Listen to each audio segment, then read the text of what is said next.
My mind was just now wandering back to the movie from 2009, District 9, where there is a giant spaceship that's hovering over Johannesburg, and it is immobile. It is there, and inside are a very strange and creepy people, the prawns, who are starving and in very bad shape. And the story is an account of dealing with strangers, dealing with beings who are different than you, and has a lot to say in the way of current morals, borrowing from the apartheid disaster in South Africa, which the white South Africans are paying for now. And what I have in mind is a picture of one of the scenes where the spaceship is just hovering over the city. And I have in my mind also that is something like what we are dealing with the Thrive 2055 concept of local counties, 16 counties in 3 states. And there is this Thrive regional partnership with a 40-year plan. Well, think about the Soviet Union. It had 5-year GOST plans with a 5-year limit on what we can do to organize society from the top down, and organize agriculture into collectives, organize giant factories that produced lousy equipment, organize all kinds of public works project, which consumed tens of thousands, hundreds of thousands of people who were enslaved in the Gulag archipelago, political prisoners, petty criminals, and others in the red phase of that country's history. And my thinking is that 5-year plans are bad, 40-year plans aren't good either. And yet, on the other hand, I have the idea that with decentralization strongly coming upon our country, especially with bankruptcy ahead, decentralization, the paralysis of the extremities, we are going to have a regional framework. We're going to have a possibility in Chattanooga and in the Hannibal County area of there being something in the direction of the independent city-state that Dave Crockett, the former mayoral candidate, discusses with me, and a man who was also on the city council for 3 terms and acted really more like a chief executive than just a member of the city legislature. That's his idea of the city as an independent economic entity, an independent economic organism, if you will. And so my thinking I think is not as clear as it used to be. It used to be very much not in favor of what we have been reading about in the paper today of a funding allocation for Thrive 2055 of $100,000 a year for the Clarion Group and the organization, which is proposing improvements in transportation and infrastructure in 16 counties in 3 states, with Chattanooga at the middle, right? Chattanooga is the center of this plan, and the people at the extremities are, well, they're on the edges, right? They're not in the center. And here we have what I suspect with Thrive 2055 is merely a kind of administrative gloss. There is, in my earlier interviews 3 or 4 years ago, I was looking back over some of the work I'd done before about that group. The idea seems to be that we can lobby for money better from Washington if we have this organization and this plan that we propose for the area, for this large area, including about 1 million people. And I'm not comfortable with the whole concept, because I'm not comfortable with the idea of top-down planning and pretended democratic, pretended grassroots opinions gathered that in which the people say, here's where we want to go, here's what we want to do here in Chattanooga and in our area. Somehow we as individuals are supposed to have a plan for the area. I don't have one. And yet there are people who have this larger view, right, the bird's eye view, and they want to take their polling data, their survey data, put it all together, say, well, here's the consensus of the people for education, for amenities, for traffic in the area, and we propose these things, and we're going to do it for their benefit, and we're going to solicit more federal money to get these things done. Now, how can there be more federal money? The national government is on the verge of bankruptcy. It is not solvent. It has created an economic system which is extraordinarily brittle and which is simply not sustainable. We have levels of debt in the multi trillions, debt all over. In fact, it is, according to Chuck Marone at strongtowns.org, the just making repairs and infrastructure that are essential is $5 trillion plus. Just the essential ones that have to be done first, $5 trillion plus, and we are not able to pay for that. And our national economy is not able to pay for the wars, the gigantic spending, the coverage of all kinds of large corporations, the benefits for them. We have financially an untenable country. Our nation state, the national government, is untenable, and it cannot last much longer in its current state, where everyone thinks, well, things are fine. We have a great booming economy. We have a booming economy, but it's all based on debt. There's not a lot of real growth, though we seem to have doubled in size since the meltdown in 2008. Well, this is David Toulis, and the picture of Thrive 2055 is the ship hovering over Johannesburg is what I have in my mind, and I'm staying with that analysis, even though since we started hearing about Thrive 2055 as a regional plan, I've thought a good bit about what Dave Crockett has done in his work as a consultant, and I'm still thinking, though, that while there needs to be this self-identity of Chattanooga as an economic area, that probably might better be done in the free market without a top-down manager, and that's what Thrive 2055 pretends to be. Speaking of hard times ahead, speaking of overextensions, President Trump has made a statement in the past couple of days, which I think is really terrific. He had probably one of the best inauguration speeches of any president back a couple of years ago, and here he's making another statement in the same direction about how the American people need to get back their own country and end their expensive commitments overseas. He says the worst single mistake ever made in the history of our country, going into the Middle East by President Bush. And this is in an interview with Hill TV. Obama may have gotten U.S. soldiers out wrong, but going in is, to me, the biggest single mistake made in the history of our country. And he's asked why it is so catastrophic. Because we spent $7 trillion in the Middle East. Now, if you want to fix a window someplace, they say, oh, gee, let's not do it. 7 trillion and millions of lives, because I like to count both sides, millions of lives. And he goes on to say in the third paragraph, to me, it's the worst single mistake made in the history of our country. Civil war, you can understand. Civil war, that's different. For us to have gone into the Middle East, and that was a bad day for this country, I will tell you. And so we are in a financially strapped circumstance, and Thrive 2055 is planning more top-down, more organizational, more administrative, more efforts to get the free money here, right? If we can just get more free money here to pay for some of this infrastructure, well, maybe we'll be better off. But Chuck Marone at strongtowns.org says that for every dime of revenue that cities generate by taking on and encouraging development of infrastructure, it takes on. Now, get this. This is why we are all facing Detroit. Okay, we're facing Detroit here in the Chattanooga area.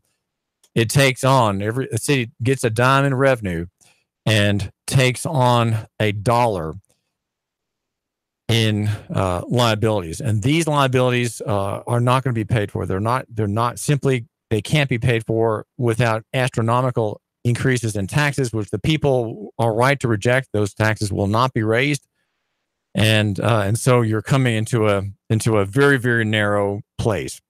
And I'm referring again to strongtowns.org and the series. Just do a Google on the series. It's called The Growth Ponzi Scheme, or you could also call it the Municipal Ponzi scheme. It's been out for some time. I think it's maybe 7 years old, but there are 5 essays that describe this spiral of decline, a debt overload, and an infrastructure spread out as far as the eye can see, with commitments for maintenance which will not be honored. They will not be honored. Marone says that Detroit is not anomalous. Detroit is early. And this is David Toulis, and the number is 800-8949, 800-8949. The studio line to get on the program if there's something you want to ask me or to talk about, or maybe to complain about. This is David Toulis, where you report and the world decides. Speaking of Detroit, there's a story that I saw this morning on a video about a man named Dale Brown. He is a former military man, and he is involved in doing the work that police has not been able to do in that city. It's called Viper's Threat Management, and it's about crime prevention. And he says that policing has the problem of creating more crime. Policing creates, the more militarized, the more aggressive you are, the more crime you create. And that's a very unusual statement for him to have made. He has a strong police background. And he says the more violence for which you prepare, the more you create. So there's a problem with the extent to which you can go with your beefed up military style, aggressive looking occupation type policing in a city. And it's a group of people he has, and he trains them all.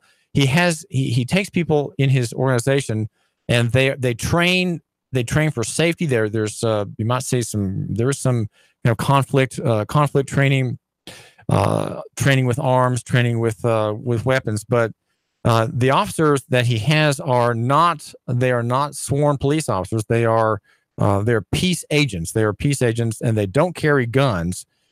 And guns.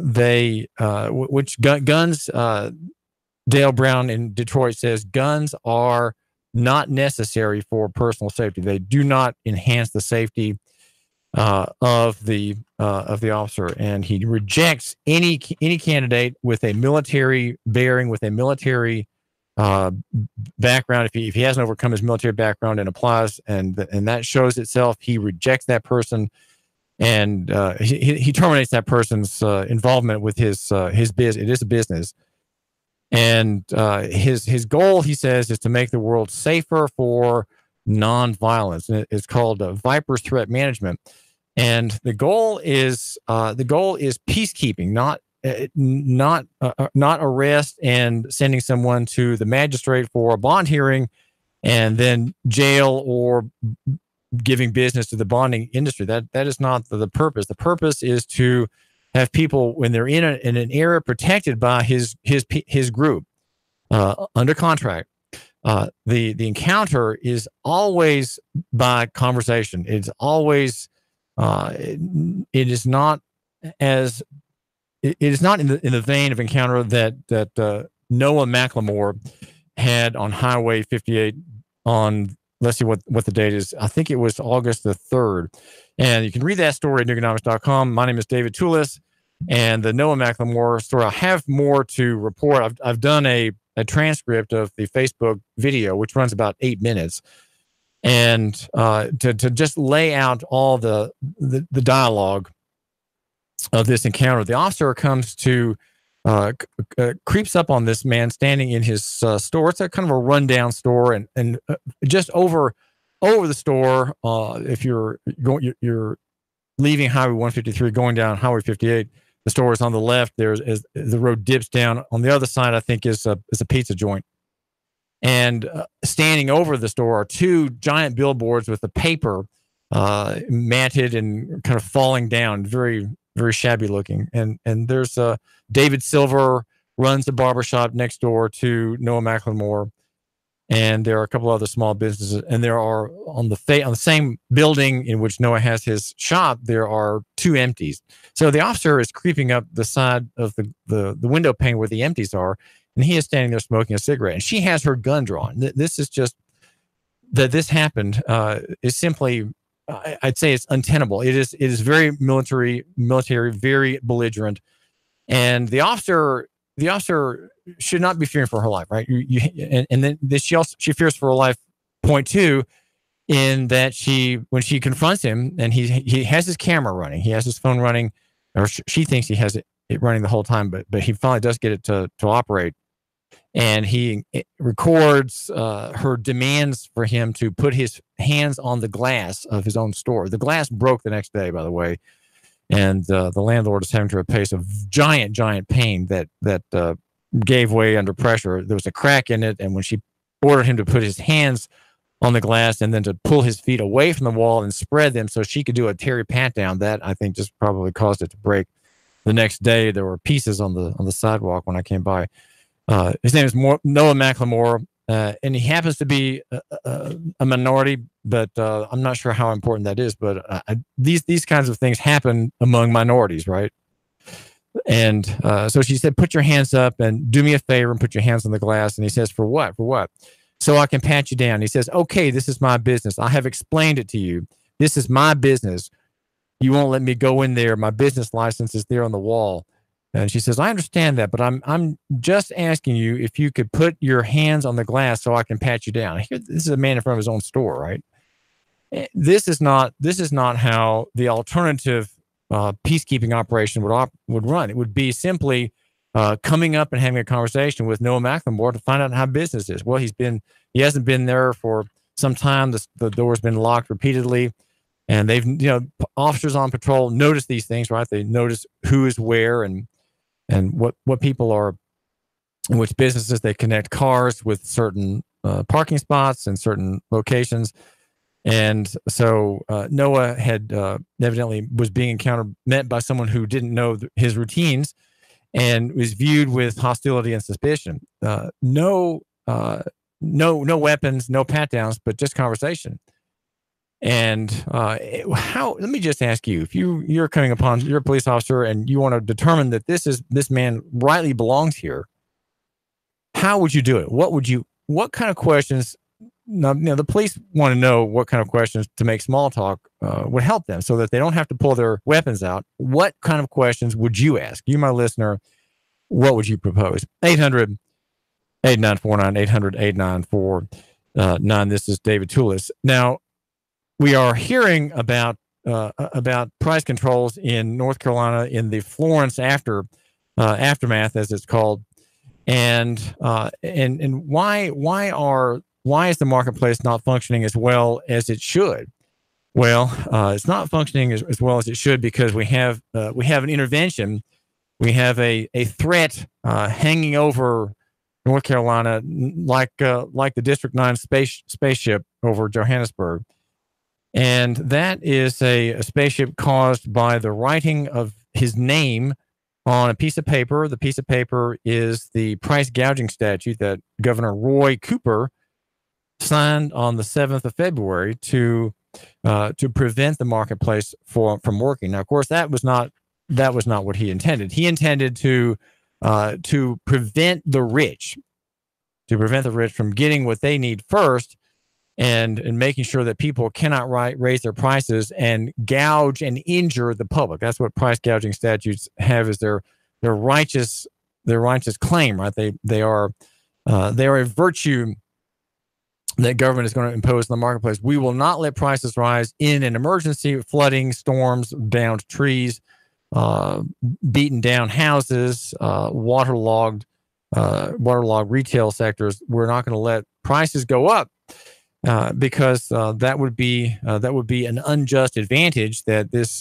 act of God would give to these retailers, and we can't allow retailers to charge more than they have in the past. The past 2 months prior to the unnatural event or the natural event, we will control backwards. We'll go back and see whether your price increases in light of the storm they can only be very slightly more. You can't, like in the way of a sale price up or down, or the ending of a sale price. That in that range will let your prices go up, but you can't double your prices. You cannot triple your prices of your lumber, your nails, your flashlight batteries, your bread, your generators, and we really want there to be justice in the economy, right? We need to have justice in the economy. The governor assumes, and the General Assembly of that state assumes, and so we're going to have a ban on price gouging. And storms and disasters create a temporary new market where suddenly things are just vanished off the store shelves because they're sold for too little. And they're sold for too little because people rush in to buy and stock up and look ahead, right? They're being provident, and so they stock up when they can, and suddenly the people who really need those goods cannot get them, so they're willing to pay much more. David Toulis, you're ready. 3, 2, 1. Chattanooga Radio. Digital FM 95.3 HD4. 92.7 FM's news now. Dalton police say an unidentified man used stolen credit cards to rack up hundreds of dollars in charges at stores in Fort O. Reports say the credit cards were stolen out of vehicles parked at a soccer complex back in April. Suspect is described as an African-American male with a beard wearing a Nike athletic shirt at the last time the cards were used. If you have any info, call the police. A traffic stop yielded a massive haul of drugs. Etowah police officer Jason Russell responding to a call of a suspicious vehicle early yesterday. Reports say police recovered almost 5 pounds of meth from the scene. One person arrested. And Chattanooga police believe they know who shot a man on Wheeler Avenue. 31-year-old Tavares Walker was found shot multiple times September the 9th. Darius Woods arrested and shipped off to the Hamilton County Jail. He's charged with attempted first-degree murder, aggravated assault, and a gun charge. Val St. John for Nooga Radio, News Talk 92.7, Action News now. Sean Hannity, weekday afternoons from 3 to 6 p.m. on Nooga Radio 92.7 FM. Nooga Radio 92.7. Cash, cash, cash, and more cash. Get 8.1% return on your money. Rick Davis can turn your cash into real money. Gold and silver bullion. American Eagle Gold. The banks give you a measly 1.9%. At Rick Davis Gold and Diamonds, you'll get 8.1% return on your money. 8.1% return on your money. Wow! Whether you're buying an ounce or 100 ounces, Rick guarantees it in writing. 8.1% Rick Davis Gold and Diamonds. Brainerd Road, Chattanooga. Let's face it, Old Faithful isn't as faithful as it used to be. Constant repairs are a hassle and can rack up quick in money and time. Landers McClarty Ford can fix that. Right now, you can get a 2016 Ford Focus, 34,000 miles, only $11,491. A 2017 Chevy Spark with only 17,000 miles for less than $12,000. A 2015 Volkswagen Jetta with less than 21,000 miles for $11,991. Yeah, browse their entire inventory of new and new-to-you cars, trucks, and SUVs online at Landers McCarty Ford of FortPayne.com. Landers McClarty Ford of Fort Payne. If you can't find your next perfect ride, they'll go find it for you. Big city selection, small town prices, friendly service, and top dollar for your trade. The savings are waiting and only a short drive away, so what are you waiting for? Get started with your personalized shopping today at Landers McClarty Ford of FortPayne.com. Join Nooga Radio and the Gridiron Gang live from 7 to 9 at Starbucks at 10 North on the North Shore. We're talking all things high school football. There's a specialty brew or refresher weekly inspired by the game of the week. Sweet treats, extended hours all season long, and we're pet friendly. Portions of all proceeds support local schools and educational scholarships as well as after-school programs. It's football time in Tennessee. Join us every Thursday live from 7 to 9 at Starbucks, 10 North, your North Shore neighborhood living room. Your home is a constant work in progress. Repaint the walls? Yeah, easy enough. Leaky faucet? There's a video for that. But roof repair? You might want some help. That's where Chattanooga Roofing Contractors come in. They have 3 generations of roofing excellence you can count on. Leave the ladder in the garage. Go to chatroofing.com. That's chatroofing.com for Chattanooga Roofing Contractors, a roofing company you can trust. It's that time of year again. For the 7th year, Wings Over North Georgia Air Show will be Saturday, October the 13th, and Sunday, October the 14th. You'll see some of our government's finest assets flying in the world today. The rarely seen Air Combat F-22 Raptor demo team and the A-10 Warthog will both headline the show, along with Tora, which is the reenactment of Pearl Harbor to include pyrotechnics. Patty Wagstaff and Michael Goulian, both world aerobatic champions, will be showing off their amazing skills, along with numerous other aviation rock stars. On the ground, you'll be able to experience military static displays and even have an opportunity to ride in a Huey or Cobra helicopter. Wings Over North Georgia is an action-packed way to spend the weekend with your family. You can even camp on the grounds. The Richard B. Russell Regional Airport is the place for all the action on October the 13th and the 14th. For tickets and camping reservations, visit wingsovernorthgeorgia.com. Man, you sure you know what you're doing? Yeah, I worked with my dad on his truck all the time. Just one more bolt to go. Yeah, wrong bolt.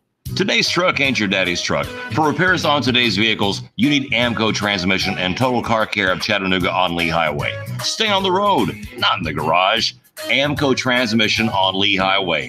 Get it done the right way. The Thompson Pet Way.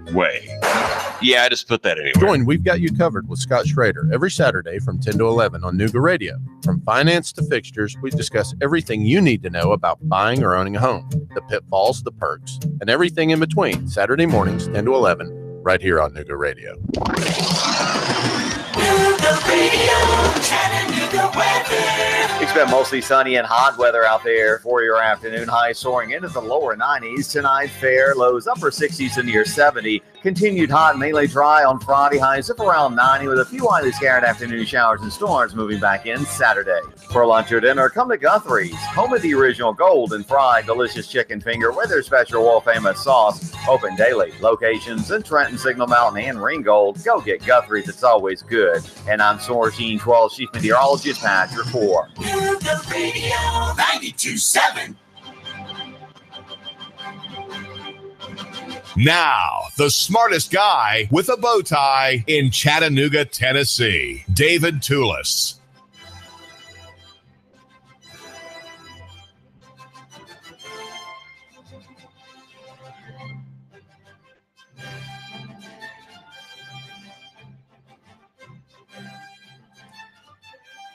Markets are often temporary, as in storms, after hurricanes, after tornadoes. You have a sudden change in circumstances. You have sudden intense needs, and you have lack of supply. How do you get supplies in of lumber? How do you get supplies in prior to, let's say, a hurricane of gasoline? Well, and afterwards, when you need generators for people who are not going to have power for 2 or 3 months, how do they get generators? How does the market work to get people to bring them to you at a price you're willing to pay? That is the question.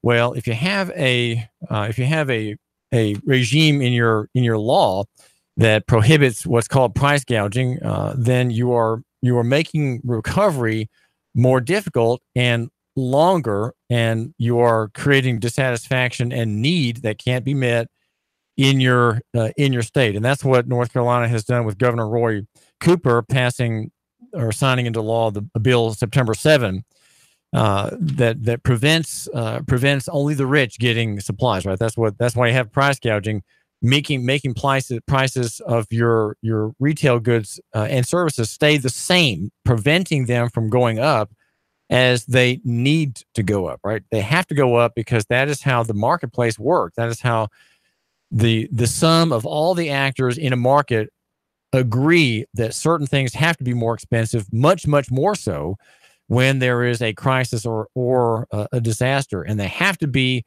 more expensive because the need is great for those things. And there's no way you can allocate those things rationally without there being the signal of price. Price is the signal as to who gets a particular thing and who doesn't, who has to wait and who gets it. It is a matter of price. There's no other function that works better than that. There's no way to have a committee where you say, well, we're going to set prices in these ways and we're going to allocate by ration card who gets what. That's a war economy. You had that in World War II.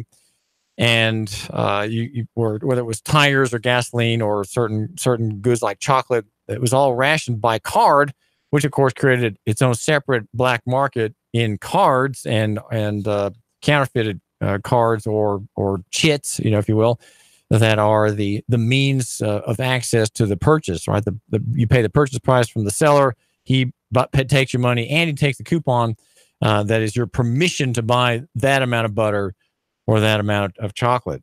So we want I want you to understand how the market works. The market works on when you have real price that is not managed and not controlled by the better people, right? The good people in Washington and in Nashville. These kinds of laws, which we have we have one in Tennessee. We have the price gouging statute in Tennessee. It's born of emotion, and you might say it comes from kind of irrational resentment that there are some people who can meet the price gouger's price, right? And how can that guy with his Lexus be able to buy the bottled water that's charging $60 for a case of bottled water, and I don't have that kind of money. I can only buy 4 or 5 bottles, and that's it.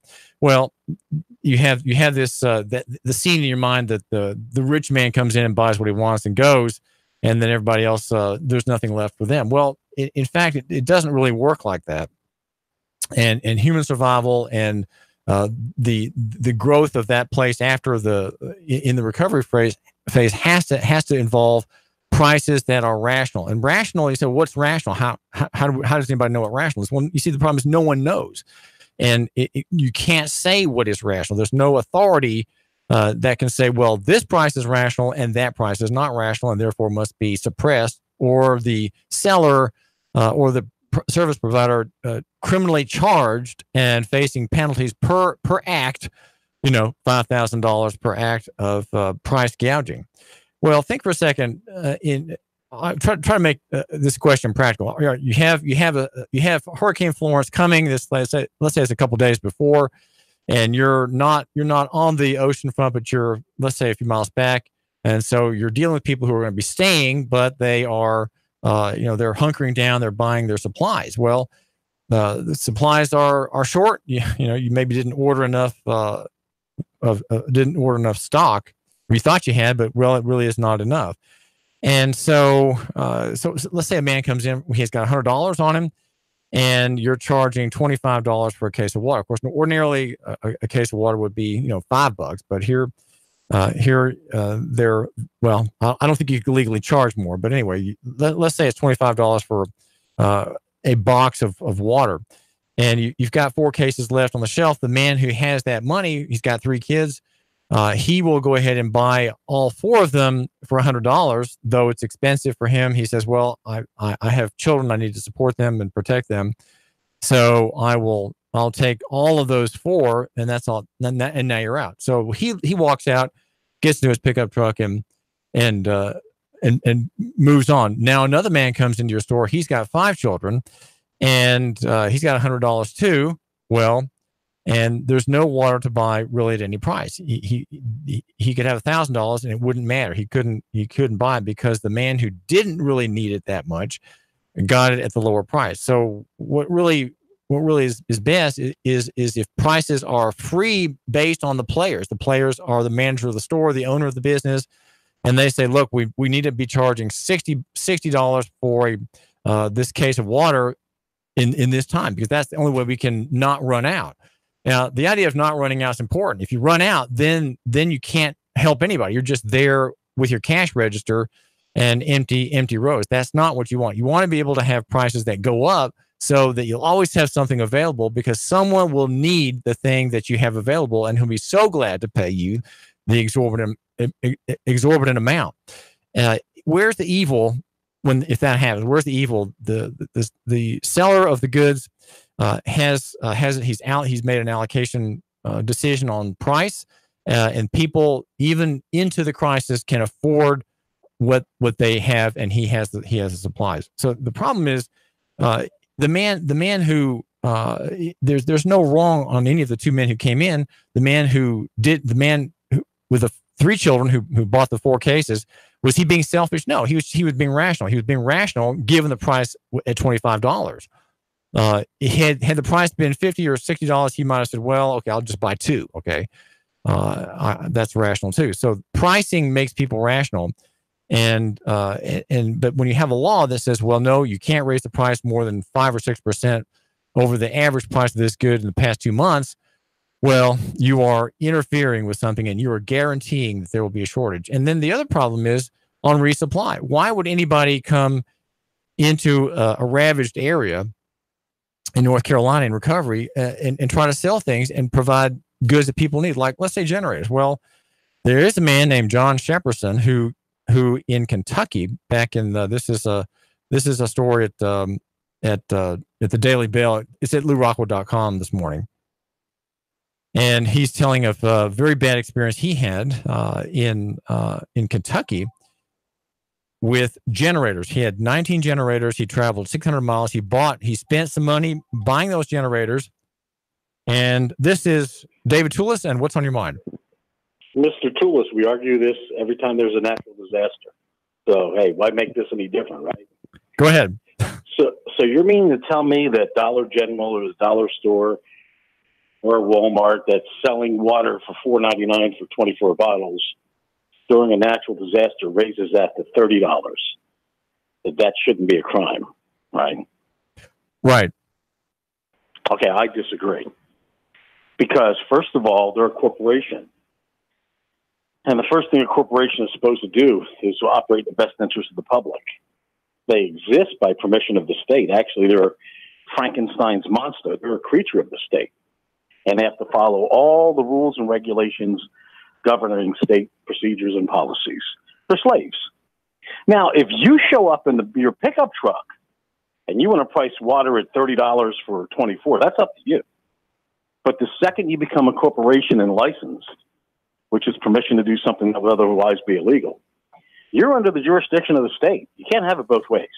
You can't have the privileges and benefit of limited liability for debt, which corporations have, and tax breaks and a lot of other things, and then say, oh, this is where it stops. We don't have to operate in the public good. That we can price gouge during disasters. What you're calling gouging, though, is making the signal of price mean something. If Walmart or the local man with a pickup truck with goods in his back can't sell it where the market is, then he's gonna run out, and then he can't resupply. And why would he want to resupply, bring more generators into a stricken area if he can't sell them at what they're worth? He has to be able to make a profit so that he can go back and do it again. The evidence will show that he can sell them at what they're worth because he's been selling them for what they're worth. Well, he's been selling the bottled water for $4.95, making a profit. All of a sudden, he has all this stock in the back, and now he's going to quadruple the prices because there's a natural disaster. Well, because there's going to be a shortage. That's not only a criminal, that's a scum.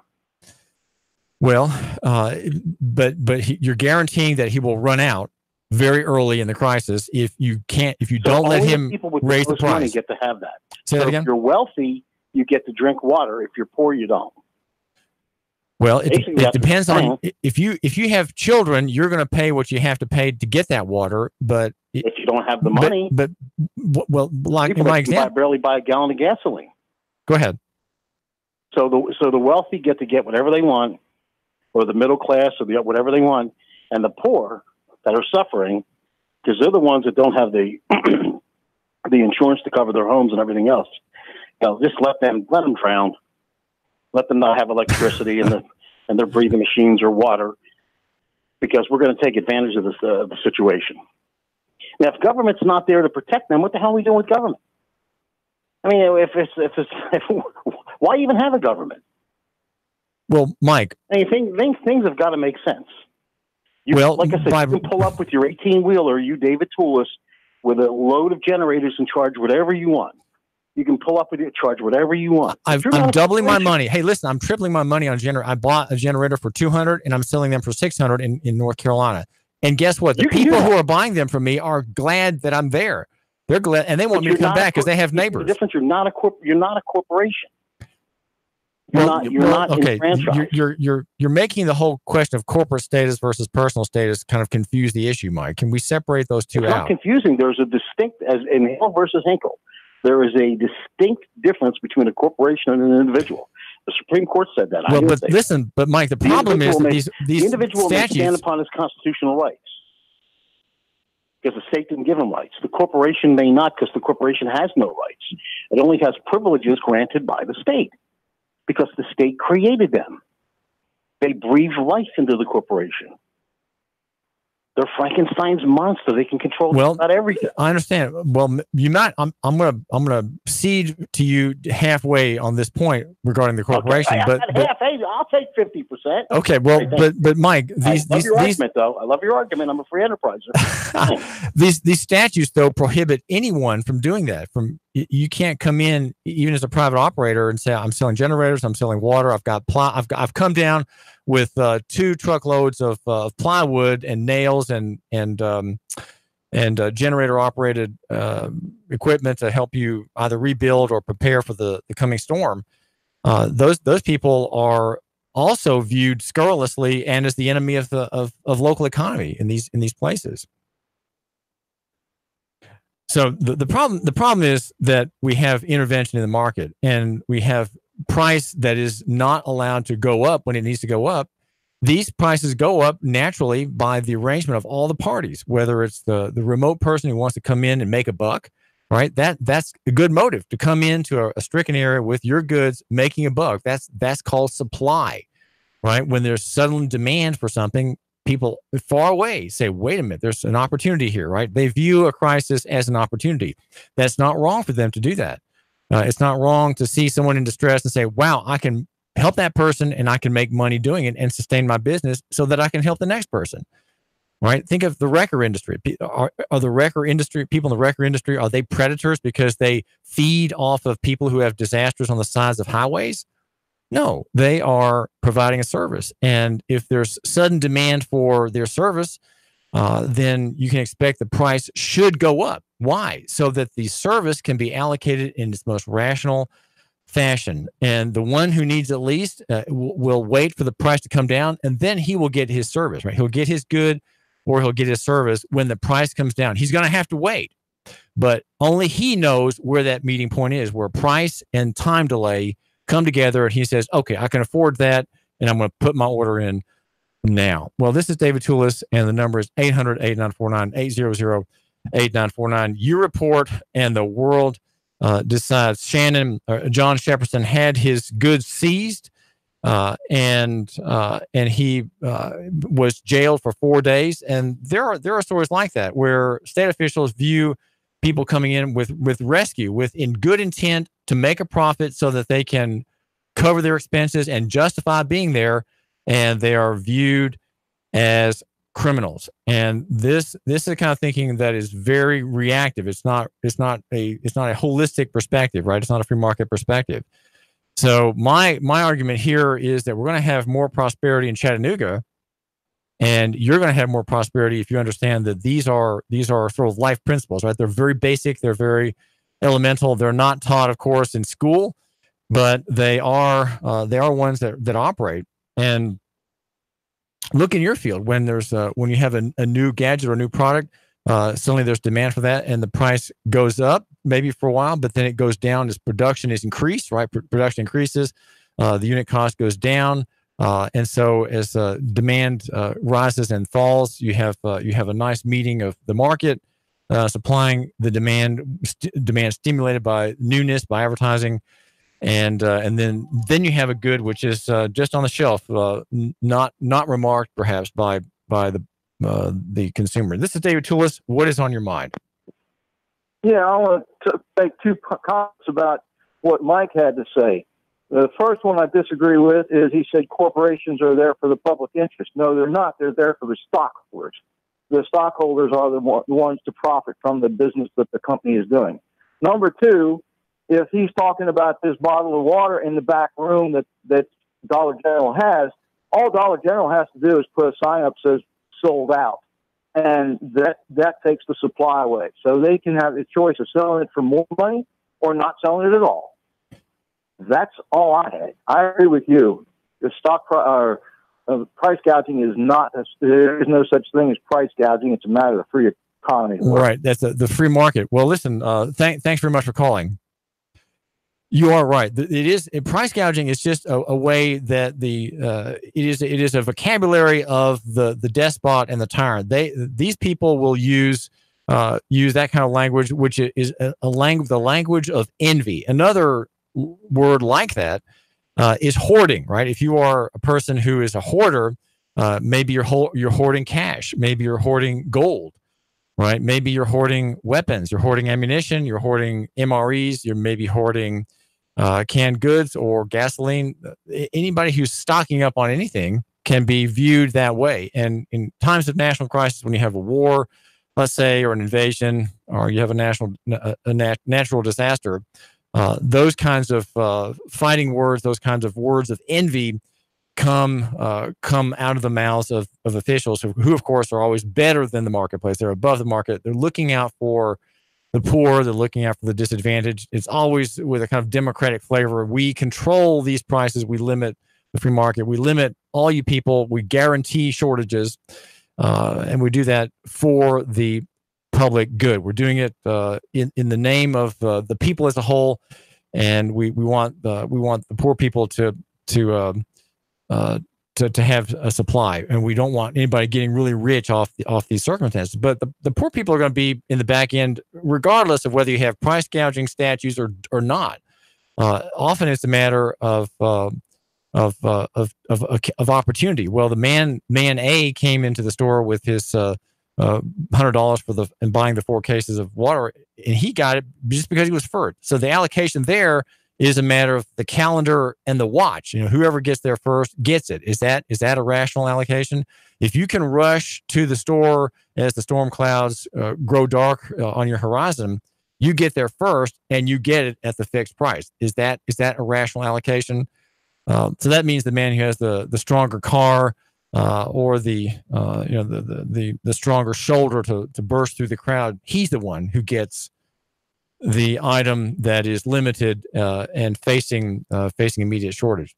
So a much more rational operation, I would suggest, is a free market. That's why I'm very concerned about the Thrive 2055 concept. On one hand, I understand more than I did when I wrote about this before, the idea of the sort of independent city state, which I think we should work for here in Chattanooga, bringing people to Chattanooga, having tax-free opportunity zones, things like that. These are things that will draw population. We are hugely underpopulated in our area. We need more hands, more eyes, more minds. Of course, more mouths that would generate demand for food. And on the other hand, I don't like the fact that Thrive 2055 is a lot of marketing and sort of social management. I'm very suspicious of social management, and I think we should have hands-off. It should be hands-off, and the good people should not have the power. They should not wield authority over the marketplace and making decisions happen, working on both sides of the aisle, right? Both the decision maker. Chattanooga Radio, digital FM 95.3 HD4, 92.7 FM's news now. Dalton police say an unidentified man used stolen credit cards to rack up hundreds of dollars in charges at stores in Fort O. Reports say the credit cards were stolen out of vehicles parked at a soccer complex back in April. Suspect is described as an African-American male with a beard wearing a Nike athletic shirt at the last time the cards were used. If you have any info, call the police. A traffic stop yielded a massive haul of drugs. Etowah police officer Jason Russell responding to a call of a suspicious vehicle early yesterday. Reports say police recovered almost 5 pounds of meth from the scene, 1 person arrested. And Chattanooga police believe they know who shot a man on Wheeler Avenue. 31-year-old Tavares Walker was found shot multiple times September the 9th. Darius Woods arrested and shipped off to the Hamilton County Jail. He's charged with attempted first-degree murder, aggravated assault, and a gun charge. Val St. John for Nooga Radio, News Talk 92.7, Action News now. Sean Hannity, weekday afternoons from 3 to 6 p.m. on Nooga Radio 92.7 FM. Nooga Radio 92.7. Nooga Radio, Chattanooga weather. Expect mostly sunny and hot weather out there for your afternoon. Highs soaring into the lower 90s. Tonight, fair. Lows upper 60s and near 70. Continued hot, mainly dry on Friday. Highs up around 90 with a few widely scattered afternoon showers and storms moving back in Saturday. For lunch or dinner, come to Guthrie's, home of the original golden fried delicious chicken finger with their special world famous sauce. Open daily. Locations in Trenton, Signal Mountain, and Ringgold. Go get Guthrie's. It's always good. And I'm Sourcine 12 Chief Meteorologist Patrick Report. Radio 92.7. My ex recently hacked my email and my social media, and it really caused me some problems. I changed all my passwords, which helped, but I'm still getting trolled, maybe even stalked. I know it's him. I just can't prove it. My business, well, it's been broken into twice already. I've got cameras, but that only helps after the fact. I'd rather prevent it from happening in the first place. Unity One East is your solution to these and many other security concerns. With private investigation, security services, and backed by decades of real-life experience in military and law enforcement, Unity One East is your instant contact for security, investigation, and consultation to help protect you, your family, and your business. No 1-800 number, no red tape, no wait, because Unity One East is local and available 24/7. Reclaim your peace of mind. Call Unity One East, 475-6206, 475-6206. Call 423-875-3600 if you're looking to expand your professional look of your business. Then consider the vast opportunities that are available when you locate your office with the Raines Group family. Remember, it's location, location, location. And the Raines Group has the location for your professional office. Check out the spaces for lease at Executive Business Park on the Lee Highway. Small or large, we will build to suit your needs with the Raines Group. Call 423-875-3600 for the business professionals with the Raines Group.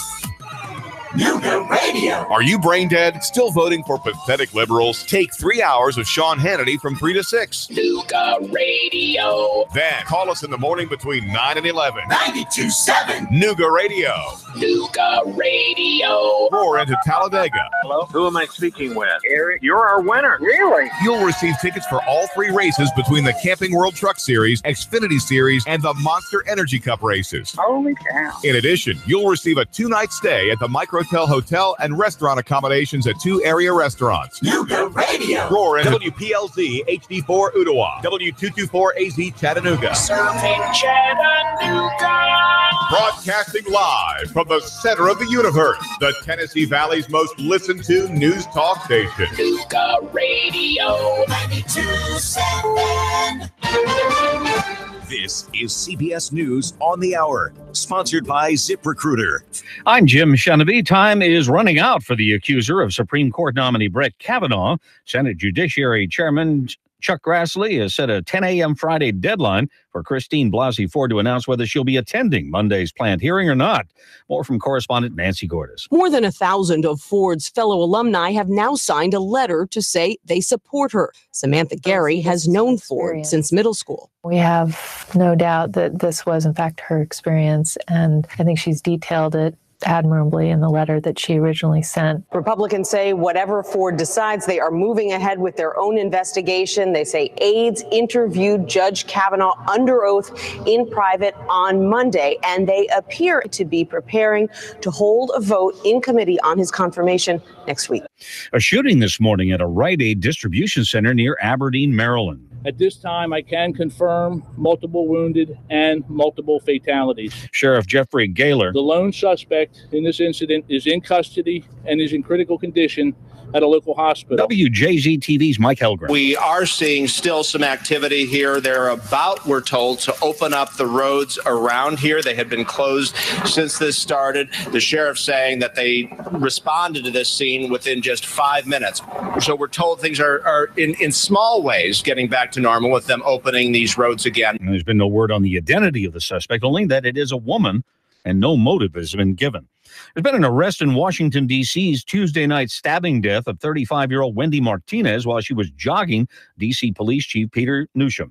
Sufficient probable cause was established, and this morning we arrested and charged 23-year-old Anthony Crawford of Northwest D.C. with first-degree murder while armed. There's no motive established there. Newsham says Martinez likely was a random target. Cardinal Timothy Dolan of the Catholic Archdiocese of New York has announced the appointment of a former federal judge to review its procedures and protocols. This in the wake of the latest wave of sex abuse allegations involving the church. He's looking to restore the faith. Many of our people and our priests are calling it the summer of hell for our Catholic family. We had the scandal of Theodore McCarrick, then the nauseating detail of the Pennsylvania grand jury of horrific abuse of minors by priests in the 50s, 60s, 70s, 80s, and 90s. Then the controversy around the Archbishop Vigano letter. 2 years ago, the New York Archdiocese announced a compensation fund for victims of clergy sex abuse, and it's paid out $60 million so far. On Wall Street, the Dow is up 245 points. This is CBS News. ZipRecruiter, the smartest way to hire. ZipRecruiter's technology finds qualified candidates for businesses of all sizes. Try it for free at ZipRecruiter.com/free. When posting on most job sites, you get candidates. I'm the sales director. I'm the sales director you're looking for. But when you post on Indeed.com, you get the candidates just right for you. I'm a sales director with an MBA, over 10 years experience, who's also fluent in Japanese. With Indeed, you can add screener questions for a less time-consuming route to your short list of qualified candidates. Arigato. Hiring's better when you've got your short list. Save time on hiring when you post a job on Indeed. Get started today at Indeed.com/hire. A good night's sleep starts with the right pillow. That's where MyPillow comes in, and we're excited to announce the new 4-pack special. Go to MyPillow.com, click on the 4-pack special tab, and save 50% off the 4-pack, which includes 2 MyPillow premiums and 2 Go Anywhere pillows. Call 1-800-266-4719. That's 1-800-266-4719. Take advantage of this limited time offer. Go to MyPillow.com now, click on the 4-pack special tab, and use promo code COMFORT at checkout. Could finding a mouse in your cookies be a good thing? Oreo is unveiling a new cookie in honor of America's favorite mouse. Mickey is turning 90 this year. ABC, which is owned by Disney, says there will be 3 cookie designs: a party horn, a large 90, and a Mickey head. The filling will taste like birthday cake. Mickey Mouse made his debut on November 18th, 1928 in Steamboat Willie. Deborah Rodriguez, CBS News. A new study suggests that pregnant mothers who eat a lot of gluten-rich foods like pasta could be significantly raising the risk that their child will develop type 1 diabetes. That would run counter to the common belief that type 1 diabetes is an unavoidable condition that has more to do with genetics than any environmental factors. A study conducted at the Staten Serum Institute in Denmark involved 63,500 women. Jim Chenevy, CBS News. With Deke. 3, 2, 1. Chattanooga Radio. Digital FM 95.3 HD4. 92.7 FM's news now. Dalton police say a woman tried to rob a convenience store with a stun gun. Cops say she distracted a clerk. When he had his back turned, she zapped him with the stun gun.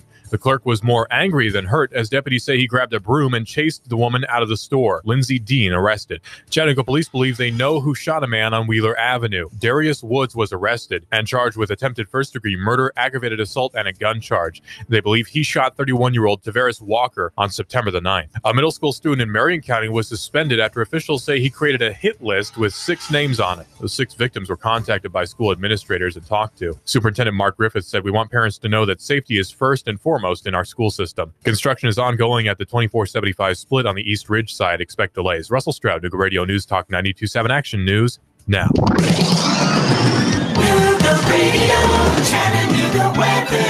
Expect mostly sunny and hot weather out there for your afternoon. Highs soaring into the lower 90s tonight. Fair lows upper 60s and near 70. Continued hot, mainly dry on Friday. Highs up around 90 with a few widely scattered afternoon showers and storms moving back in Saturday.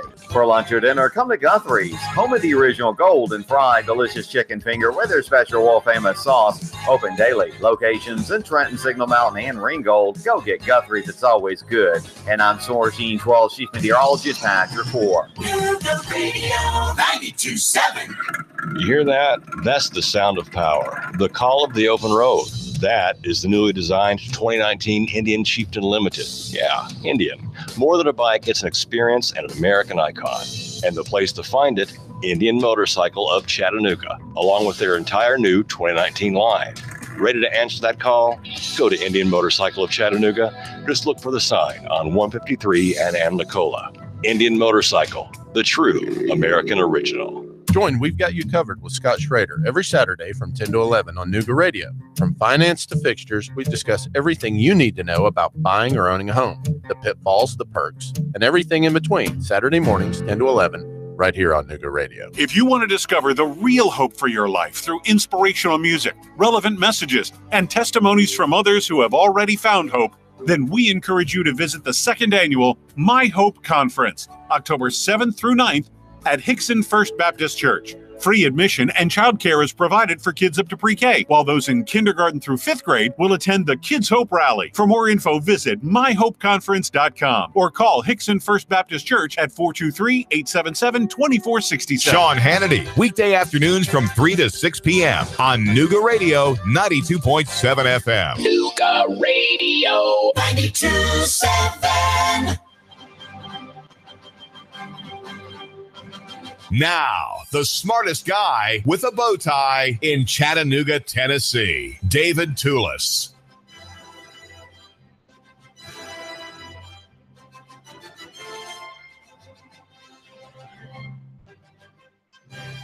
Yes, David Toulis. I argue that near is better than far, small than big, and simple than complex. Personal, in the footnote, that 5-point type, personal, is better than corporate, and physical than abstract. The number is 800-8949, 800-8949, Nuga Radio 92.7 FM and 95.3 FM HD4. That's high definition channel 4. Go to my GoFundMe page, GoFundMe David Toulis Show, trying to raise a bit of capital for paying my way here. It's GoFundMe.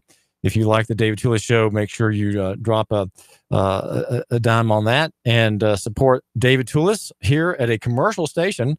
We make our living at Nuga Radio, satisfying our advertisers. We have many happy ones, and would like to suggest that you contact our sales department and our account executives for service in that direction. The name is David Toulis, and we are brought to you by Nuganomics.com, the press platform for the man and the woman who matter.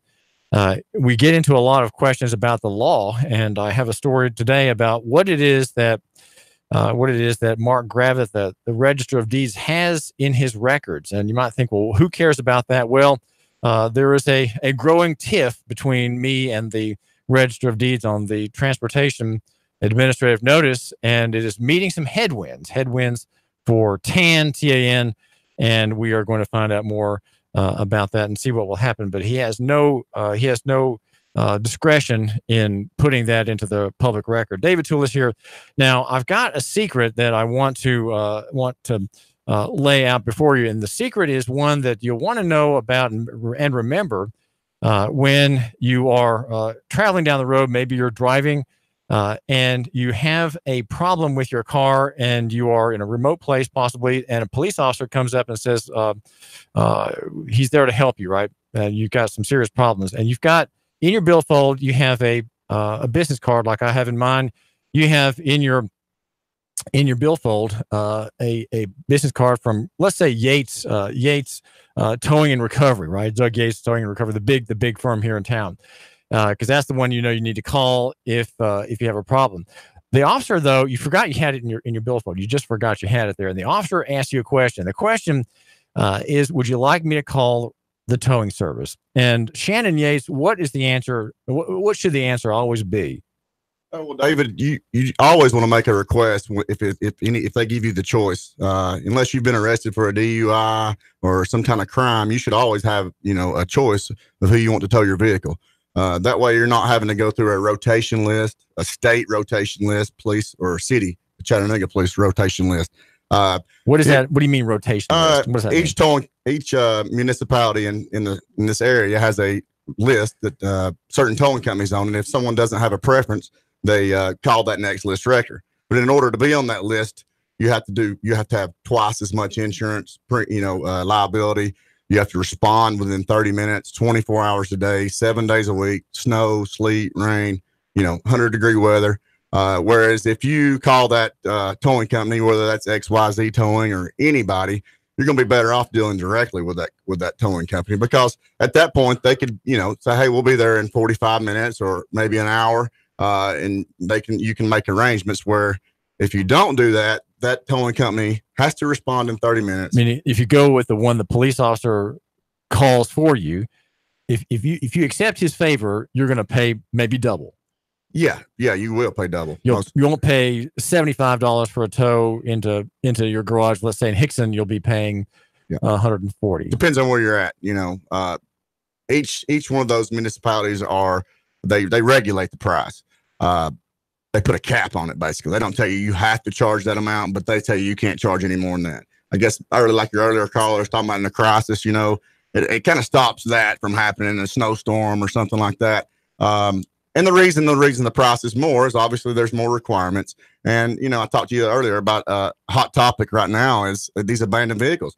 And most of the stuff we pull for these municipalities, we never collect on. We end up having to cost us. We have certain, we have to send certified letters to the lien holders, the owners, notify these people. We have to go through certain procedures just to be able to dispose of those cars. Typically, it runs anywhere from $75 to $100 just in paperwork that we're able to dispose of. And we have to, when we get ready to do that, we have to drill all the fluids. All the fluids have to be drained before we can even dispose of it. And right now, does a record company like Yates sell the car for scrap, or does it sell it for used car lot? We have a particular junkyard that buys all of ours from us. We have a great deal. We've got, most people don't have that luxury that I have. They have to end up hauling it off to a scrapyard themselves. They have to pay someone to haul it off. And right now, scrap steel is just not where it used to be. Right now, you're doing lucky if you're going to get $150 for a scrap car, So in the long run, that's the problem right now. Well, hold on just a second. Back up. Yes, sir. Do these cars always have to go into the scrap pile if they're abandoned? Are not some abandoned cars workable? Well, most people don't abandon valuable stuff.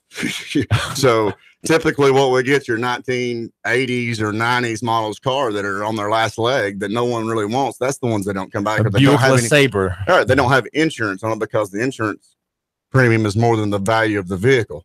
So that's what we typically deal with on a municipality rotation. And you have how many a year at Yates? Of all of our locations in the viewing area, we had over 300 cars abandoned on us from police calls. Well, when I went by there yesterday, I didn't see that many cars on your lot. Well, we store them at other facilities. We have several facilities that we store abandoned vehicles at. Okay, so is there any other smart thing that my listener might want to think about if he's on the road or his wife? There's a problem and there's a question about a record. Always if the officer says, "Would you like me to call a record service?" You say, "No, thank you very much. You're very kind. I've got my own on my phone." Let's say so. What other secrets are there? First thing I would tell you to make sure that you're in a safe location. If you're on the white line on the side of the interstate and that police officer's telling you need to get a record right now and you don't have any, you don't want to say, "Hey, no."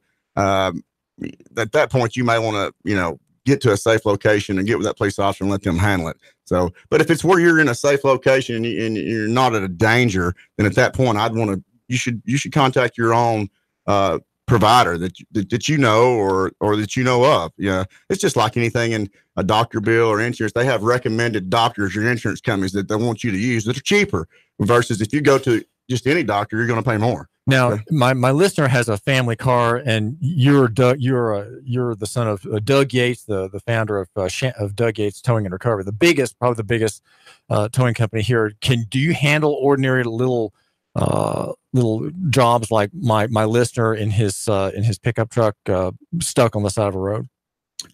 You don't just handle big jobs, do you? Because you have very large.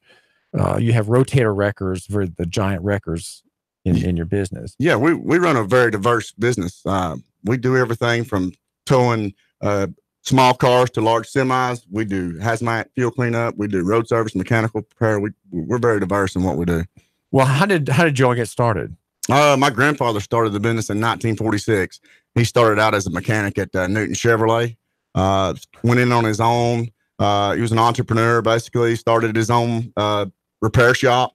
And then eventually, he had three boys that basically him and his three boys built the business. They went in and the towing business became part of the repair business. And it's just grown and grown.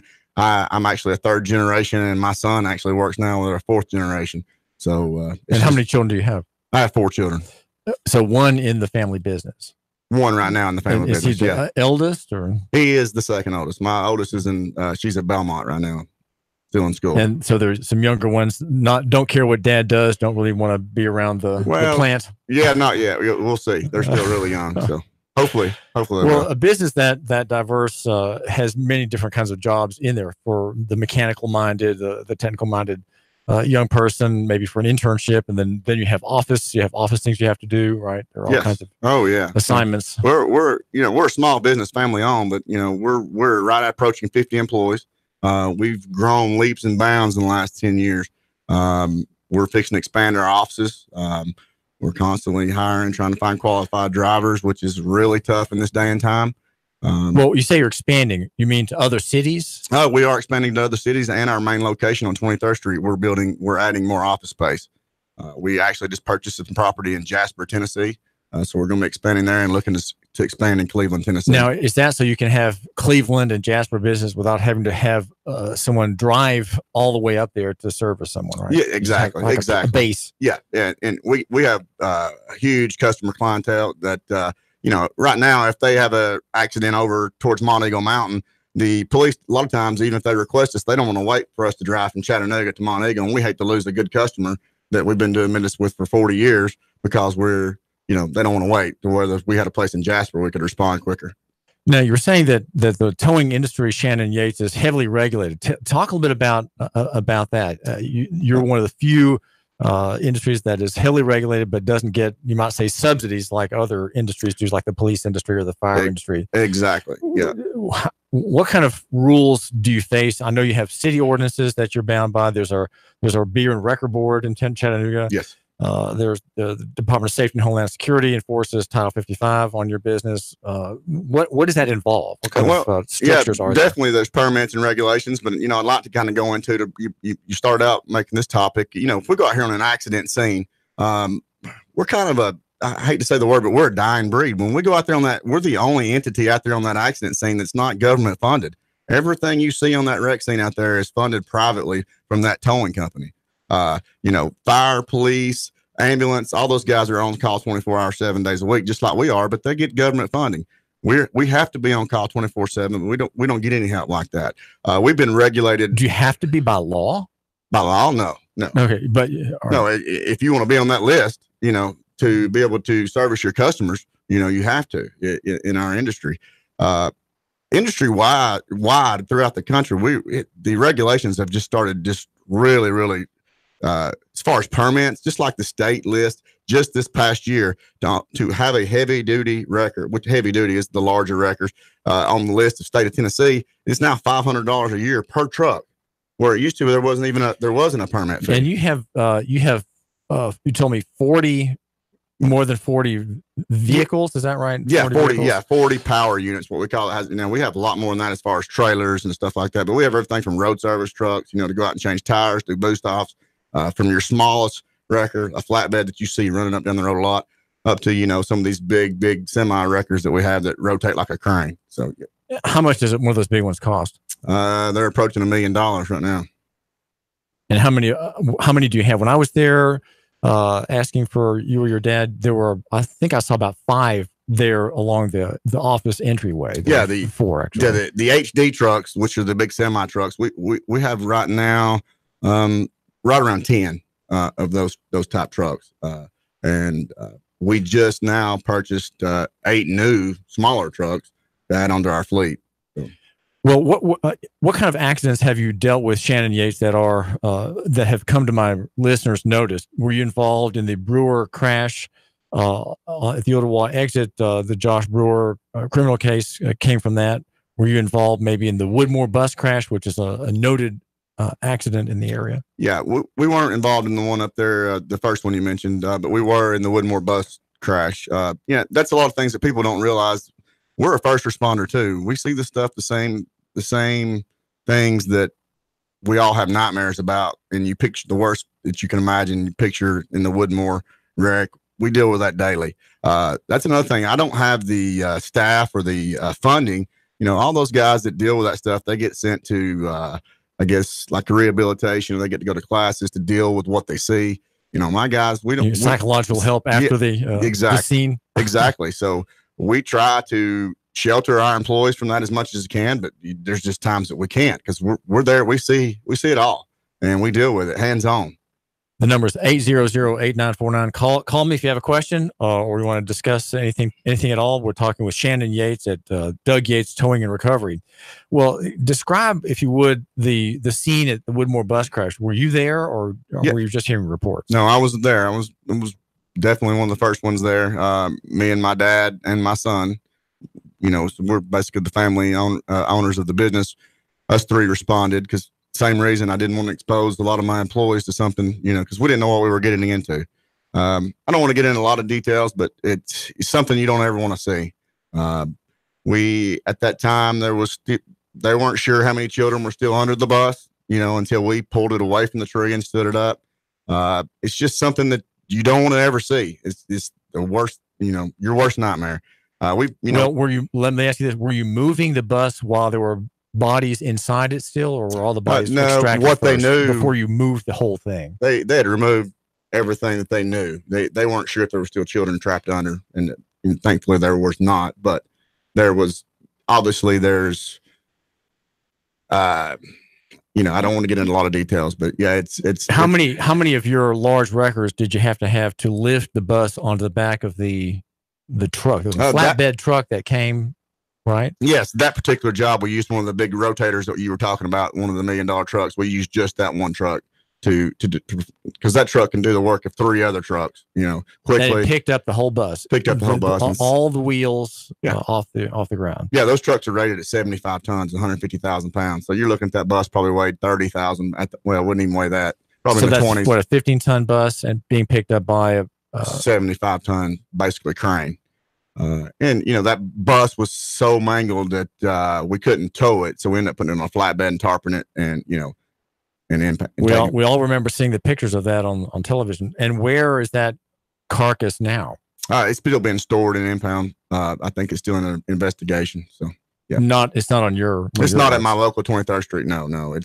But it is still in Chattanooga. I just can't really. I don't think they want to reveal that. What other remarkable cases, Shannon Yates, could you tell my listener about as a professional in the wrecking field? You're coming on scenes. What disasters have you encountered? Well, we've done everything from the fatality with wreck on 75 years ago. I was really young then. The fog wreck up on 75. My dad worked a lot of that stuff back then. We do.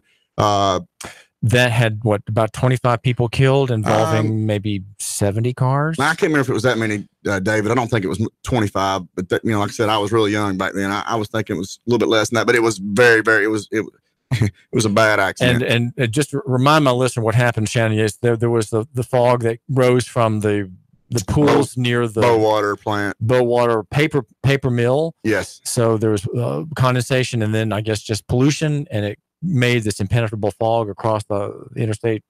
24.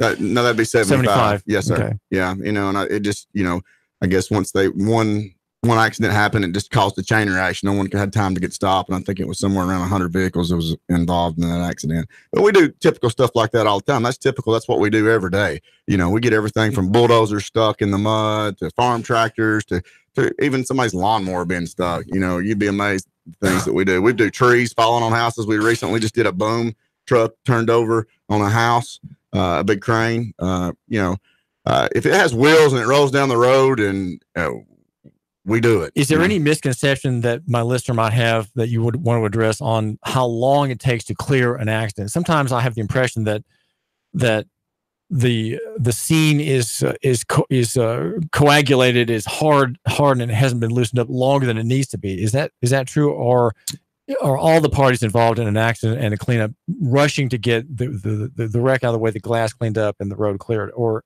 is there something dramatic and we have to keep it here in stasis? Oh, you're exactly right. It's a major problem. The secondary crashes is a main topic. We attend federal highway meetings all the time. Secondary crashes, people stuck in traffic is a major issue. Most of your deaths come from people waiting in traffic from another wreck.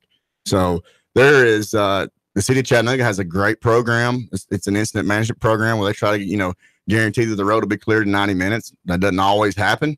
But they're trying to be forward thinking and trying to require better equipment, more training.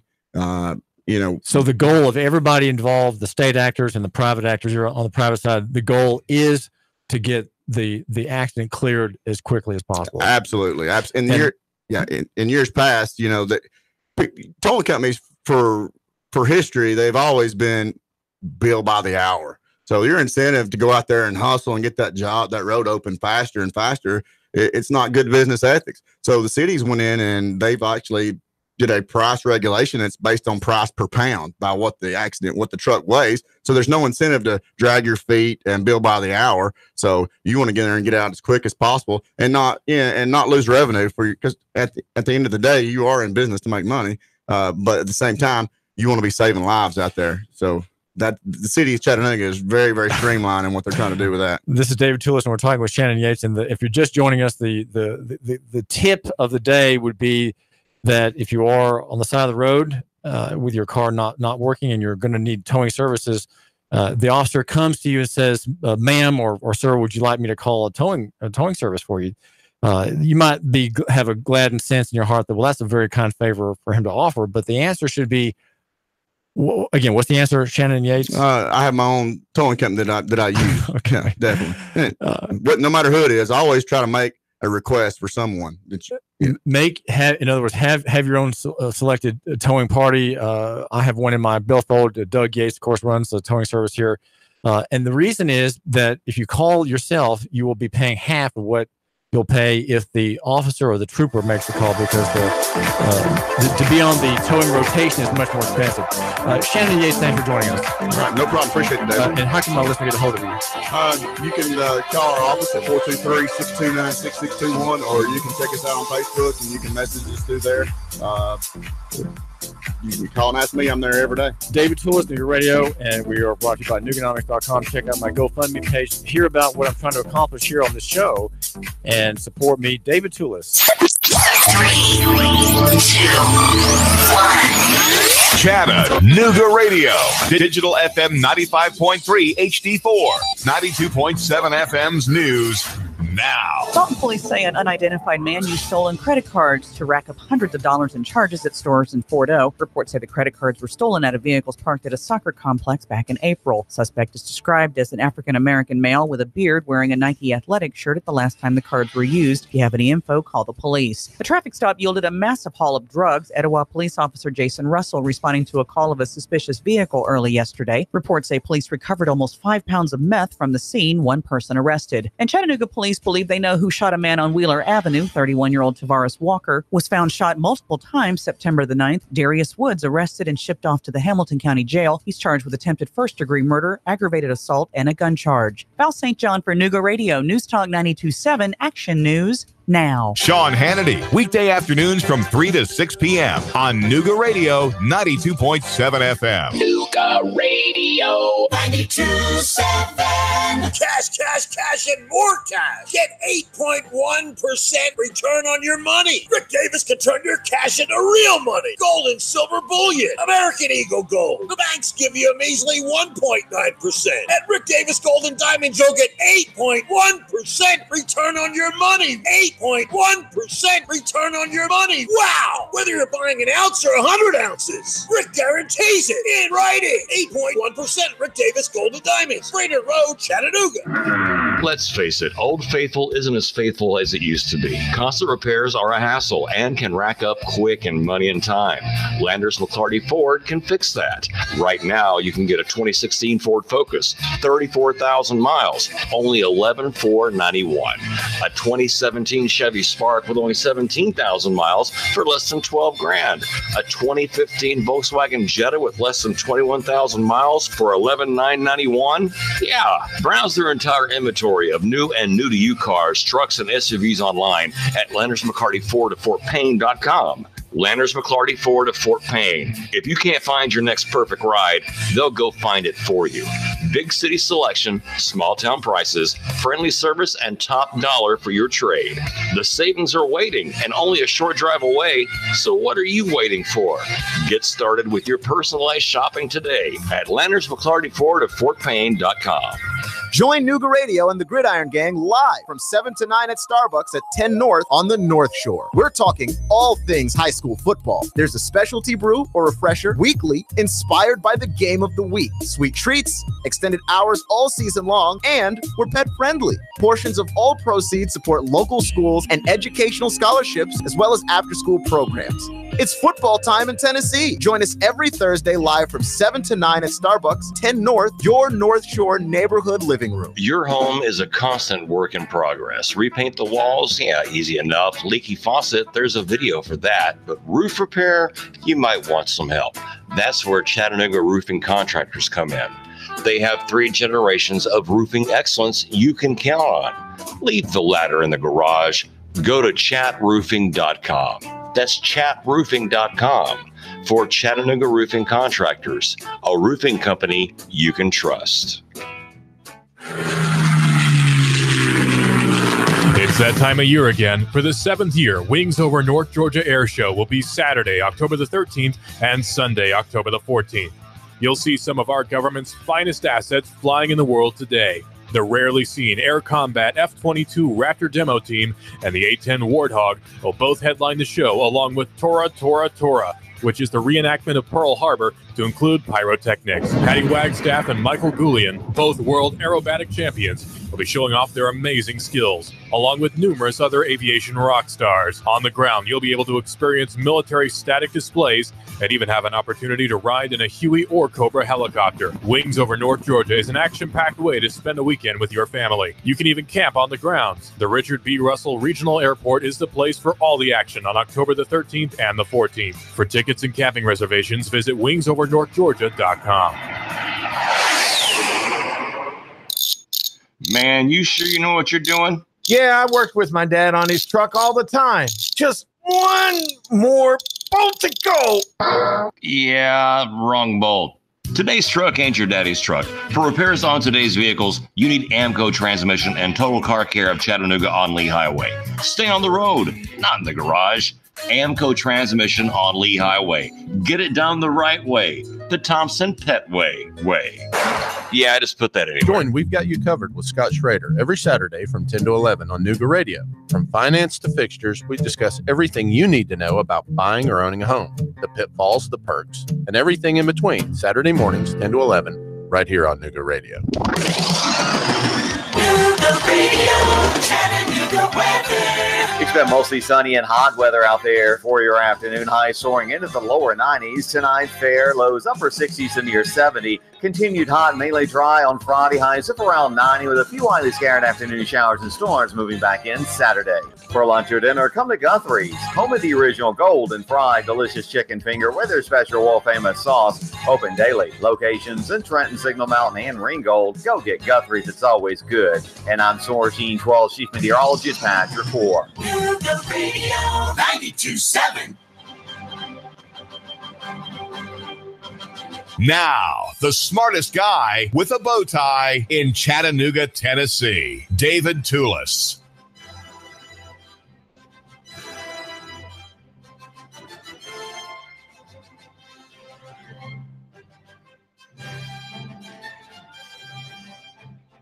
Make sure you drop by tonight at the Starbucks at 10 North. The Starbucks at 10 North on the North Shore. There's the Gridiron Gang Show, where our sports guys will be talking high school football from 7 to 9, and that's every Thursday at your neighborhood Starbucks at 10 North. That's on the North Shore. My name is David Toulis. I do thank you for giving me just a couple minutes every time. We're brought to you by Nuganomics.com. And there's good news out of Philadelphia, good news number 2. And good news number 1 is the ending, thanks to a new district attorney, of the cash bail system in that city. He promised to, I think he's a liberal Democrat. He promised to bring that about, and he did. And now there's another reform in Philadelphia from a lawsuit from the Institute of Justice. Now, the Institute of Justice was here in East Ridge dealing with the redevelopment group that was formed by city government, which was eventually just abandoned. It was shut down after huge opposition over the idea that the redevelopment district would entail the use of eminent domain. So Institute for Justice, which is a libertarian and constitution-minded public service law firm, had a talk here about how to plan out for such eventualities, which it seems for now in East Ridge are not on the horizon. Now, the settlement ends an abusive practice called civil asset forfeiture, and has the city setting up a fund of $3 million to pay for the victims. This is, you might say, in Tennessee, it's called the State Highwayman Program.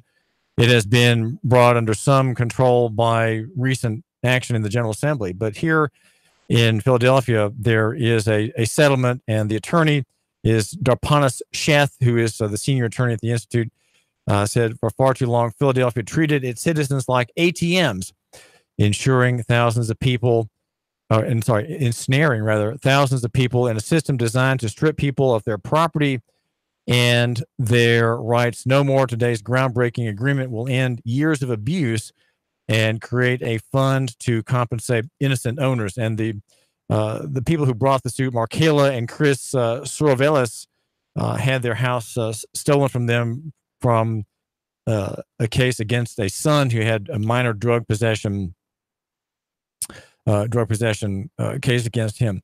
Not only does Philadelphia take in more than other cities, but the average seizure is significantly more petty. A city paper review in that town said that of 100 cases from 2011 to 12, the median amount of cash seized by the DA's office was $178. So small amounts are seized and forfeited. And the room where these things take place is room 478 in the upper floors of Philadelphia City Hall. So you have this grabbing machinery in the forfeiture asset program on the upper realms of City Hall.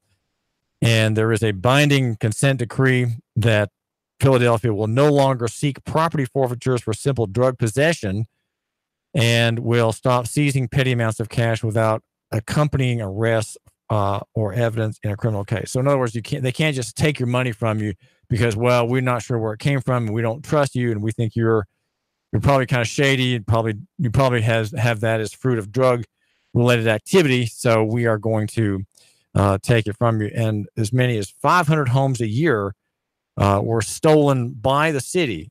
300 to 500 homes a year stolen, according to Reason Magazine, which has a story about this settlement. So that's very good news, and we need to have that here. Have you, my listener, had any knowledge of something like that happening in Chattanooga? I must say I have not heard about such dealings here in the Chattanooga area and in Helena County. But if I don't hear everything, and I don't know everything either. David Tool is here. We are at 92.7 FM and 95.3 FM HD4. We cover local economy and the free market. The argument we make is loving your neighbor. And well, I should make that an imperative. Love your neighbor and buy local. We're live on Facebook and also on YouTube. You can have a bird's eye view on YouTube of our studio. And we're brought to you by Nuganomics.com. Make sure you go to the GoFundMe page where David Toulis is raising a little cash to pay for his time on the air. We are a commercial station after all, and want to pay the bills. Now, there's an event coming up here in Chattanooga I want you to know about. It is a ride, something like the Trail of Tears ride that was held at Crockett Power Sports just the other day. This is in the different direction. It is much more patriotic. And it's the 5th annual Tennessee Valley Veterans Benefit Ride, dedicated to those who have served in the U.S. military.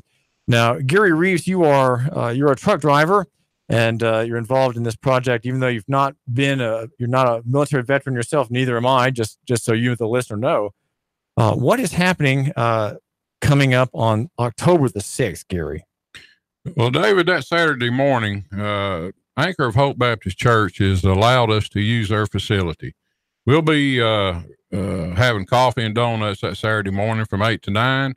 At 9 o'clock, we'll be leaving, riding down to National Cemetery, taking some photos.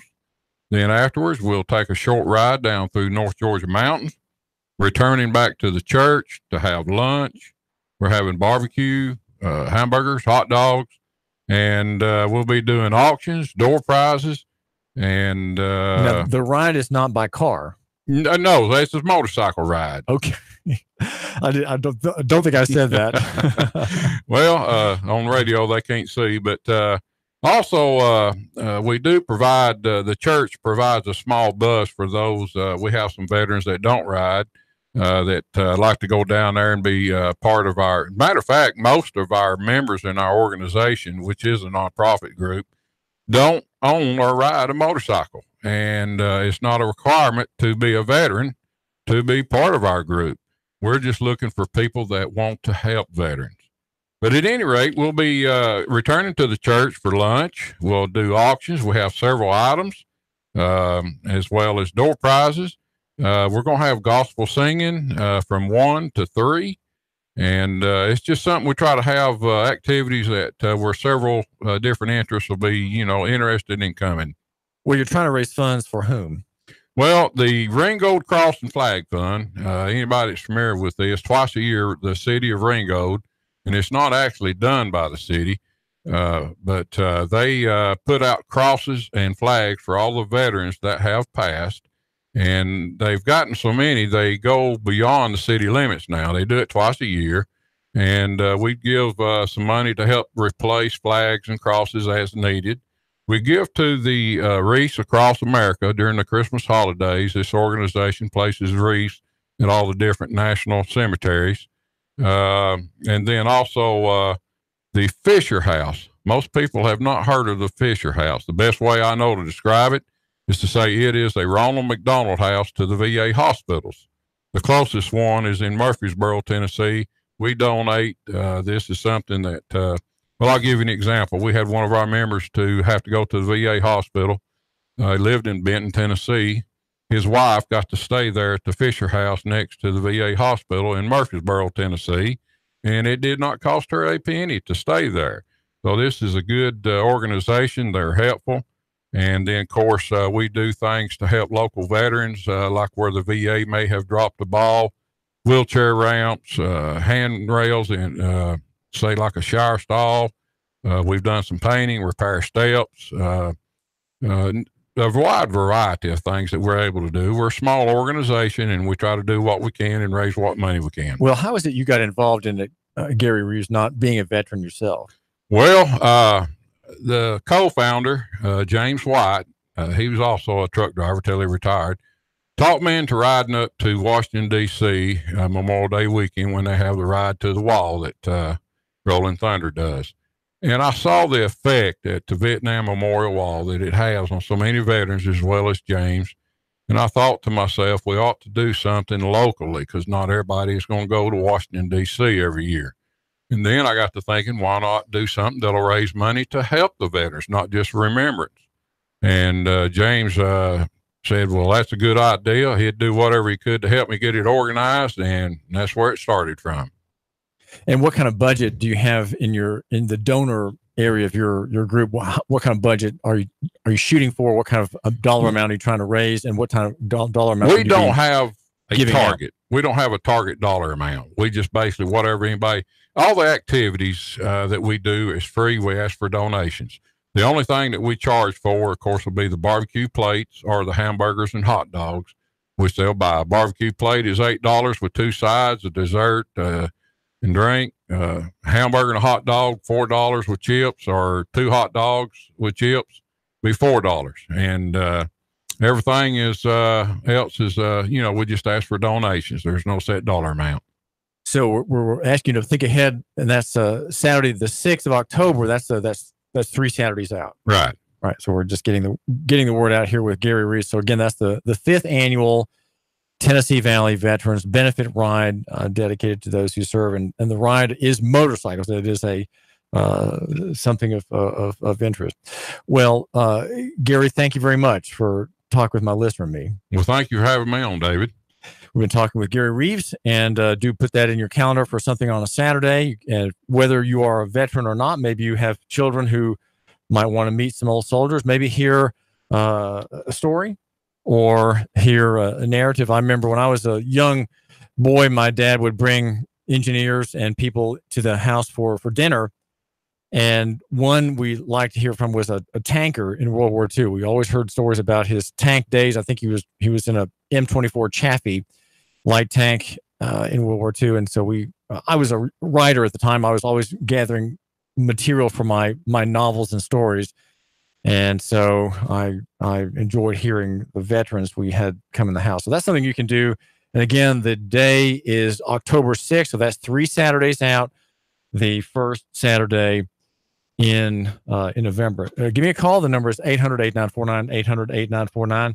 If there's something on your mind, or if you have a problem, and want to mention, there is we're talking with Shannon Yates from Doug Yates Towing and Recovery, and one of my listeners called and discussed with me his problem.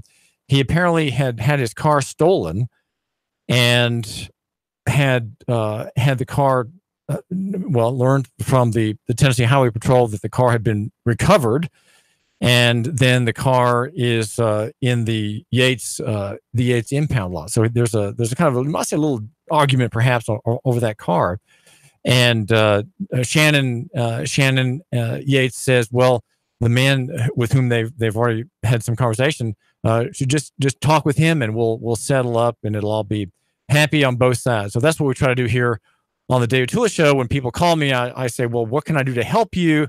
And here we have a great chat about the towing industry, and hearing about the Yates involvement in the Woodmore bus crash. It was his company, the largest one in Chattanooga, that hauled the bent bus from the Woodmore bus crash to the yard. And this is David Tulis. And caller, what is on your mind? You're on the David Tula Show. Something to add to the conversation today? Well, I wanted to mention something about the Amber Geiger case. I've not, we talk here on the David Tula Show about Nooga-centric things. We talk about Chattanooga and Hamilton County. We often don't get far away. There's a lot going on here, and sometimes I feel remiss that I haven't mentioned cases or mentioned stories that are in the national conversation. Well, the reason I have every reason to not bother to do that, because I know there are others who will speak about them. But the Amber Geiger case, where, as you remember now, in Dallas, she entered the apartment of Botham Jean, a very virtuous and strong and good Christian man, I believe, and shot him point blank. And her whole story is a picture of what we like to understand would call blue bias. There's a lot to say about the way her arrest affidavit was written, and I've read at lawandcrime.com, for example, a review where lawyers have read this affidavit, and it's written almost as if she were the victim. And so the whole story of this officer who uses lethal force with very, very little provocation. She is the victim, and the treatment of the victim, Botham Jean, who was 26 years old when he died, is just very, very, I would say, is scandalous. His apartment was searched immediately, and the Dallas officers, or the Rangers, one of the two, allegedly found marijuana. I would say could easily have been planted, but her apartment was not searched. She did not have a search of her apartment, though she is being charged very lightly with manslaughter. And in fact, she and her family moved out of the apartment in which she lives.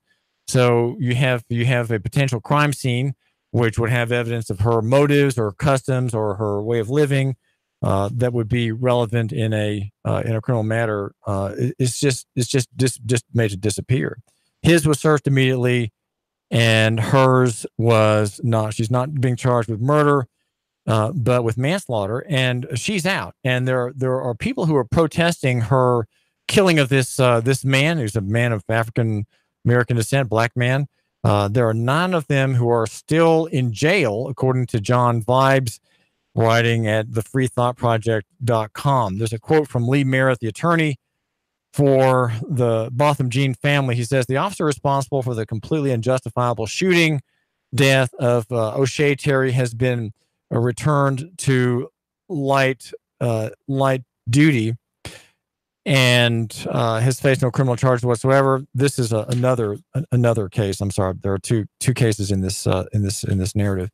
The officer who shot and killed Botham Jean remains on the Dallas police force and was able to bond out on manslaughter charges in a fraction of the time that the protesters have spent in in jail. And on the matter of the affidavit, this affidavit does not have the kind of accusatory detail that an indictment would want to have in it, right? You want to have details that are the most incriminating, not the least incriminating. The most remarkable part of the affidavit is where it states that the officer purportedly, what the officer purportedly believed. And this is a quote from Stephen LeBrock, who runs a law firm in the North Texas area, serving Dallas, especially that there was a burglar in her apartment. This is a factual question, and it's something for a jury to decide. If the statements are true as written in the affidavit, I see no crime as having been committed. So the affidavit is written effectively to exonerate Amber Geiger, the police officer. Probable cause affidavits typically paint criminal defendants in the worst light. Perforce, they're kind of supposed to do that. And it goes on to say, probable cause affidavits are the instruments necessary to arrest someone for a crime.